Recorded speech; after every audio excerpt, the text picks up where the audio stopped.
le 3 septembre 1996 en France, Yoann Wissa est un footballeur professionnel qui joue au poste d'attaquant ou d'ailier gauche pour le club de Premier League Brantford. Il représente l'équipe nationale de la RD Congo au niveau international. En juin 2012, alors qu'il évolue avec les U17 du FC Épinay Atlético en région parisienne, Yoann Wissa est supervisé par des recruteurs de la Berrichonne de Châteauroux lors d'une finale de Coupe de l'Essonne perdue face à Fleury au tir au but, 1-1-3-1. Buteur, il convainc et intègre finalement le centre de formation de Châteauroux au mois d'août après des essais concluants. Il est rapidement surclassé avec les U19 et intègre le groupe pro alors en national lors de la saison 2015 à 2016. Sous contrat stagiaire lors de sa première saison avec le groupe pro, il dispute 26 rencontres et inscrit 8 buts, suffisant pour intéresser des clubs de niveau supérieur. Yoann Wissa signe son premier contrat professionnel le 27 juin 2016 en rejoignant le SCO d'Angers pour 3 saisons. Lors de la première partie de saison 2016 à 2017, il dispute 2 matchs en Ligue 1 avec le SCO des Angers 5 avant d'être prêté pour 6 mois en Ligue 2 au Stade Lavallois durant le mercato hivernal. Il dispute 15 rencontres avec Laval et inscrit 2 buts. Il est ensuite prêté à nouveau à l'AC Ajaccio et inscrit 8 buts en Ligue 2 lors d'une première partie de saison 2017 à 2018 très réussie. Ses bonnes performances avec Ajaccio sont remarquées et Angers reçoit des offres de plusieurs clubs dont le FC Lorient. Lors du mercato hivernal, Yoann Wissa rejoint le FC Lorient pour une durée de 4 ans et demi. Rapidement titularisé par Michael Landreau, il inscrit son premier but avec les Merlus le 9 mars face aux Chamois niortais avant de récidiver face à l'US Orléans pour atteindre la barre des 10 buts en Ligue 2 sur la saison. Lors de la saison 2018 à 2019, Wissa est un des joueurs les plus utilisés au sein de l'effectif lorientais, il dispute 36 matchs de Ligue 2 et inscrit 6 buts. Il termine également meilleur passeur du club avec 5 passes décisives.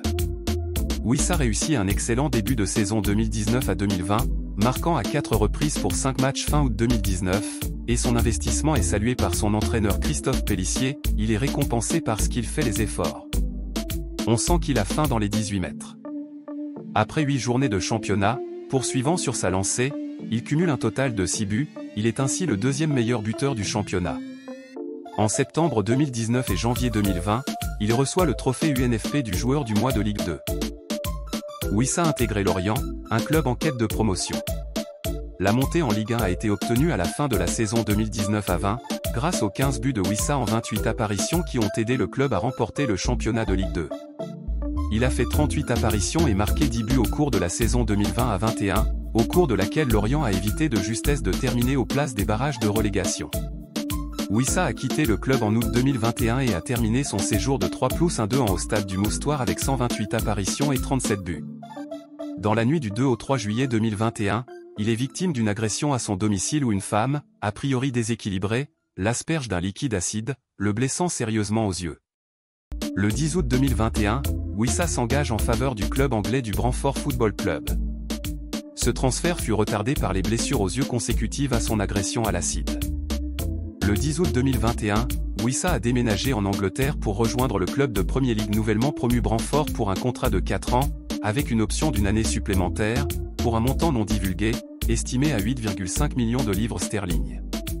Le transfert était en préparation depuis 2 ans et il avait refusé l'opportunité de déménager au Community Stadium lors de la fenêtre de transfert précédente. Bien qu'il n'ait pas pu rejoindre le club pendant la pré-saison après avoir subi une opération à l'œil, Wissa a marqué 5 buts lors de ses 6 premières apparitions pour le club. Son doublé lors d'une victoire 7-0 au 3e tour de l'EFL Cup. Wissa a été déployé dans un mélange de rôles de titulaire et de remplaçant et a marqué 7 buts en 40 apparitions au cours de la saison 2022 à 23, au cours de laquelle Brantford était en lice pour une place européenne lors de la dernière journée. En mai 2023, il signe un nouveau contrat de 3 ans, avec une option d'une année supplémentaire. Après l'interdiction de 8 mois d'Yvan Tonnet de toute activité liée au football, Wissa a commencé la saison 2023 à 24 ans en tant qu'avant-centre titulaire de Brantford. Après la signature du prêt de l'attaquant Neil Maupay le jour de la date limite des transferts, Wissa alterne entre les positions d'attaquant et d'ailier gauche. Wissa a été le meilleur buteur du club lors de la saison 2023 à 24, avec 12 buts en 36 apparitions, principalement en tant que titulaire. Il termine la saison avec une série de 8 buts en 13 matchs de championnat. Une blessure à long terme subie par la nouvelle recrue de l'avant-centre Igor Thiago lors de la pré-saison 2024 à 25 a permis à Wissa de commencer la saison régulière à ce poste. Il a commencé la saison avec 3 buts en 4 apparitions en Premier League et 3 buts en 4 apparitions en novembre 2024 lui ont valu d'être nominé pour le titre de joueur du mois de Premier League. Le 37e but de Wissa en Premier League, marqué lors d'un match nul 2-2 contre Manchester City le 14 janvier 2025, fait de lui le meilleur buteur du club en Premier League. Au début de la saison 2020 à 2021, Yohan Wissa réussit une bonne saison de Ligue 1 avec Lorient. Dans la foulée de ses belles prestations, il est convoqué pour la première fois de sa carrière en sélection nationale de la République démocratique du Congo, pays dont est originaire ses parents. Le 9 octobre 2020, il reçoit sa première sélection pour les Léopards de République démocratique du Congo, en amical contre le Burkina Faso. Il commence la rencontre comme titulaire et son équipe s'incline 3-0. 4 jours plus tard, il inscrit son premier but, lors d'un match amical face au Maroc, permettant à son équipe d'égaliser, 1-1. Le 25 mars 2022, il connaît sa première sélection en match officiel comptant pour les éliminatoires de la Coupe du Monde Qatar 2022 et inscrit l'unique but des Congolais. Le 27 décembre 2023, il est retenu dans la liste des 24 joueurs congolais sélectionnés par Sébastien de Sabre pour disputer la Coupe d'Afrique des Nations 2023. Suite sa belle prestation, il s'est vu retenu dans l'équipe type de la compétition par la CAF. Nous voici à la fin de cette vidéo, merci pour votre attention, please l'aimer et la partager, une fois encore merci, à bientôt.